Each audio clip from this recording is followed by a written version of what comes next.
Hello friends, நீங்கள் உங்களுடைய skin கேரை ப்ராப்பராக மெயின்டைன் பண்ணுறீங்க. லைக் வந்து கிளென்சர் போடுறது, மாய்ஸ்சரைசர் அண்ட் சீரம் நீங்கள் யூஸ் பண்ணுறீங்க.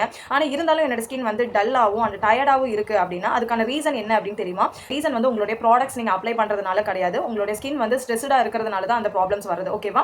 ஸோ எப்போ ஸ்கின் ஸ்ட்ரெஸ் ஆகும் அப்படின்னா நீங்கள் எப்பப்பெல்லாம் ஸ்ட்ரெஸ் ஆகுறீங்களோ அந்த டைமில் உங்களோட ஸ்கின்னும் சேர்த்து தான் ஸ்ட்ரெஸ் ஆகும். அது மூலிமா உங்களோட ஸ்கின் உங்ககிட்டயே பேசும். லைக் பிரேக் அவுட்ஸ் வருது, ஆக்னி வருது, அண்ட் ட்ரை பேச்சஸ் வருது, ப்ரீமெச்சூர் ஏஜிங் ப்ராப்ளம்ஸ் வருது. ஸோ இதெல்லாமே ஸ்ட்ரெஸ்டாக இருக்கிறதுக்கான சிம்டம்ஸ் தான். ஓகேங்களா? ஸோ இந்த சிம்டம்ஸ் எல்லாம் உங்களோட ஸ்கின்ல இருக்கு அப்படின்னா கண்டிப்பா உங்க ஸ்கின் வந்து ஸ்ட்ரெஸ் ஆகுதுன்னு அர்த்தம். நீங்களும் ஸ்ட்ரெஸ் ஆகுறீங்க அப்படின்னு தான் அர்த்தம். ஓகேவா? சோ இதுக்கான ஒரு பெர்ஃபெக்ட் சொல்யூஷன் அப்படின்னு பாத்தீங்கன்னா நம்மளுடைய அடாப்டேஷன். ஓகேவா? சோ இந்த அடாப்டேஷன் அப்படிங்கிறது வந்து பாத்தீங்கன்னா நம்மளோட ஸ்கின்னை வந்து ஸ்ட்ரெஸ்ல இருந்து ஃப்ரீ பண்றதுக்கும் நல்ல ஒரு pH லெவலை வந்து மேனேஜ் பண்றதுக்கும் ஹெல்தியாவும் நல்ல க்ளோயிங்காவும் காமாவும் வச்சுக்கிறதுக்கான ஒரு இன்கிரீடியன்ட். ஓகே, சோ நீங்க எவ்வளவு எக்ஸ்பென்சிவான ப்ராடக்ட்ஸ் நீங்க யூஸ் பண்ணாலும் உங்களோட ஸ்கின் டல் ஆகிறதுக்கான ரீசன் வந்து ஸ்ட்ரெஸ்ட் ஸ்கின் தான். ஓகேவா? சோ உங்களுக்கு ஸ்ட்ரெஸ் ஃப்ரீ ஸ்கின் வேணும்னு நினைக்கிறீங்க, இல்ல வந்து காமா க்ளோயிங்கான ஸ்கின் வேணும்னு நினைக்கிறீங்க, இல்ல இந்த ஸ்கின் ப்ராப்ளம்ஸ் எல்லாம் போகணும்னு நினைக்கிறீங்க அப்படின்னா கமெண்ட்ல க்ளோன் டைப் பண்ணுங்க. சோ அதுக்கான கன்சல்டேஷன் வித் சொல்யூஷனோட நான் உங்களை கனெக்ட் பண்றேன் கைஸ். Okay, thank you.